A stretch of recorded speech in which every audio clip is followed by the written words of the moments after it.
विष्णु मुद्रा के लिए आपकी जो पॉइंटर है और जो मिडिल फिंगर है ये नीचे की तरफ बेंड होंगे और ये है विष्णु मुद्रा। और जो आपका थंब है वो आपके राइट नॉस्ट्रल में प्लेस्ड होगा और ये जो दोनों उंगलियां हैं ये साथ रहेंगी और ये लेफ्ट नॉस्ट्रल में प्लेस्ड होंगी। आप अपने दूसरे हाथ से चिन मुद्रा बना सकते हैं। चिन मुद्रा में आपका जो पॉइंटर है यानी कि पहली उंगली और थंब है ये इनके टिप एक दूसरे को टच करेंगे। 3 फिंगर्स आपकी ओपन रहेंगी and they will be placed on your knee facing the ceiling और फेसिंग दी स्काई, ऊपर की तरफ। अब जब आपने विष्णु मुद्रा और चिन मुद्रा बना ली उसके बाद आपने ब्रीद इन करना है 2 राउंड, ब्रीद इन और ब्रीद आउट अपनी नोज से। Breathe in, preparing your body for the next pranayama. Breathe out from your nose, comfortable long deep breath. Breathe in again, breathe out. अब विष्णु मुद्रा जिस हाथ में आपने बनाई है यानी कि दाहिने हाथ में, तो आपका थंब आपकी राइट नॉस्ट्रल के ऊपर प्लेस्ड होगा और ये जो बाकी 2 उंगलियां हैं यानी कि आपकी रिंग फिंगर और स्मॉल फिंगर वो आपकी लेफ्ट नॉस्ट्रल पे रहेंगी। तो जब आप ब्रीद इन करेंगे तो आप अपना थंब हटा के राइट नॉस्ट्रल से ब्रीद इन करेंगे। Long comfortable breath. अब इसको आपने अपनी लास्ट की 2 फिंगर्स यानी कि स्मॉल और रिंग फिंगर से अपनी लेफ़्ट नॉस्ट्रल को कुछ सेकंड्स के लिए बंद रखना है, दबाना है। आपने ना ब्रीद इन करना है ना ब्रीद आउट। उसके बाद अपने थंब को राइट नॉस्ट्रल से आप हटाएंगे और धीरे से ब्रीद आउट करेंगे अपनी राइट नॉस्ट्रल से। Again close your right nostril, open your left nostril, breathe in from your left nostril,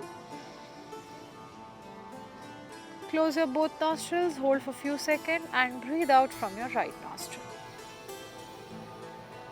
Again, breathe in from left nostril, close your both nostrils, open your right nostril, breathe out from right nostril. Basically अनुलोम विलोम में जैसे मुंह से ना breathe in करते हैं ना breathe out करते हैं, वैसे ही चंद्रभेदी प्राणायाम में आप अपने मुंह से ब्रीद इन ब्रीद आउट के लिए अपने मुंह को इस्तेमाल नहीं करेंगे। अगेन आप अपनी राइट नॉस्ट्रल क्लोज करेंगे, लेफ्ट नॉस्ट्रल से ब्रीद इन करेंगे। Closing your left nostril, holding for some time, few seconds, opening your right nostril and releasing the air, breathing out. Again breathe in from your left nostril, holding your breath for few seconds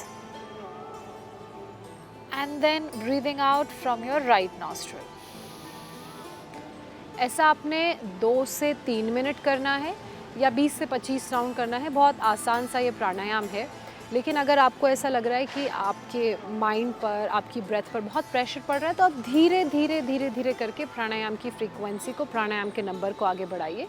और ये चंद्रभेदी प्राणायाम करने से भी हमारे शरीर को बहुत ही ठंडक मिलती है, हमारा बीपी कंट्रोल रहता है और हमारा जो माइंड इधर उधर दौड़ता रहता है वो भी स्टेबलाइज रहता है। स्टेबलाइज एज इन की जो थॉट्स हमारे दिमाग में हर वक्त दौड़ते रहते हैं, तो उन थॉट्स को कंट्रोल करने के लिए भी ये प्राणायाम बहुत अच्छा है।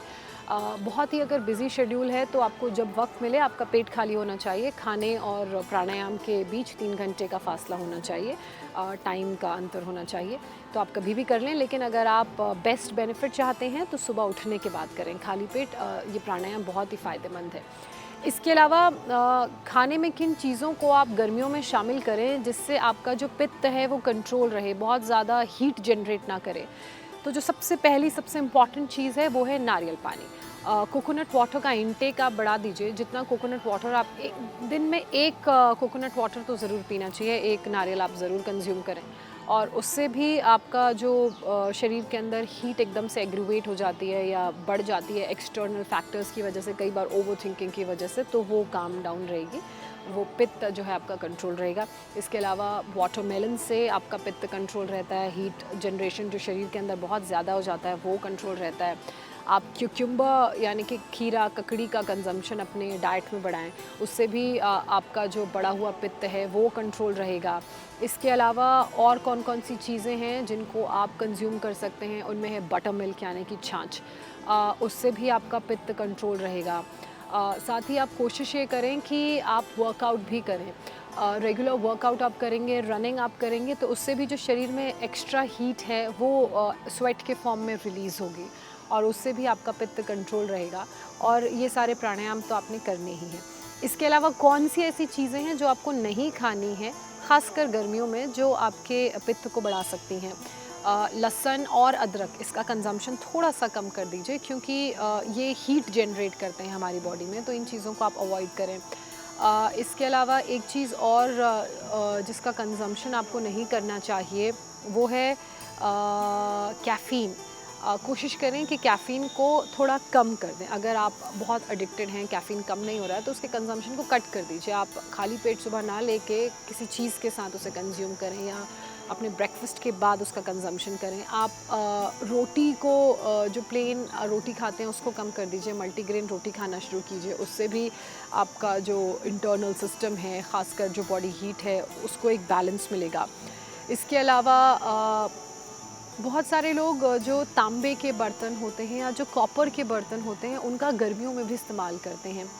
आई डोंट नो क्या मिथ है, लेकिन जो साइंस है इसके पीछे मैं आपको बताती हूँ। देखिए, जो तांबे के बर्तन हैं या जो कॉपर के यूटेंसिल्स हैं, चाहे आप पानी पीने के लिए जग ले लीजिए या पानी की बॉटल ले लीजिए, या आप कई लोग तांबे की थालियों में खाते हैं। जैसे मैं सर्दियों में तांबे की थाली में खाती हूँ, लेकिन गर्मियों में नहीं। तो इसके पीछे देखिए बेसिकली साइंस ये है कि कॉपर या तांबा is a good conductor of heat, यानी कि वो हीट को अपने अंदर स्टोर करके रखता है। और वैसे ही गर्मियों में हीट इतनी है, और अगर आप तांबे के बर्तनों में पानी पिएंगे या पानी ओवरनाइट उसमें रखेंगे या आप उन थालियों में खाएंगे, तो वो और हीट आपके शरीर के अंदर जाएगी। तो इसलिए गर्मियों में बिल्कुल भी तांबे के बर्तनों का इस्तेमाल ना करें। सर्दियों में आप तांबे के बर्तनों का इस्तेमाल कर सकते हैं, क्योंकि सर्दियों में एक्सटर्नल टेम्परेचर इतना होता है कि हमें अपने शरीर के लिए हीट जनरेट करने के लिए इन सारी चीज़ों को अपनाना पड़ता है। तो ये सारे जो आयुर्वेद से जुड़े हुए टिप्स हैं, और क्या क्या खाएं क्या ना खाएं, खाने से जुड़े टिप्स हैं, और कौन कौन से प्राणायाम करने चाहिए जिनसे गर्मियों के मौसम में आपका शरीर अंदर से ठंडक उसको मिले, अंदर से ठंडा रहे, उसके लिए क्या क्या करना है, ये मैंने आपको बताया।